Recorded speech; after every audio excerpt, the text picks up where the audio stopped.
Friends, మీరు ఒక successful trader అవ్వాలంటే how to lock the profits and how to ride the profits అని తెలుసుకోవడం చాలా ఇంపార్టెంట్ అనమాట అండి. సో జనరల్గా మన హ్యూమన్ సైకాలజీ ఏంటంటే లాస్ అయినప్పుడు లాస్ బుక్ చేయడం మనకి ఇష్టం ఉండదు అనమాట అండి. అలా కంటిన్యూగా చాలా మంది ట్రేడర్స్ ఏంటంటే పెద్ద బిగ్ లాసెస్ అవాయిడ్ చేయాలని నేను చెప్తా ఉంటాను కదా, బిగ్ లాస్ అవుతూ ఉంటారు.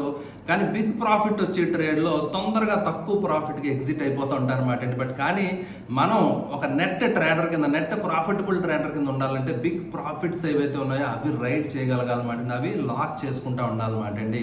సో అయితే ప్రాఫిట్ని ప్రొటెక్ట్ చేయడం ఎలాగా, ప్రాఫిట్ లాక్ చేయడం ఎలాగంటే ఒకటే మార్గం అండి, మన స్టాప్ లాస్ని ట్రైల్ చేసుకుంటూ వెళ్దాం అనమాట అండి.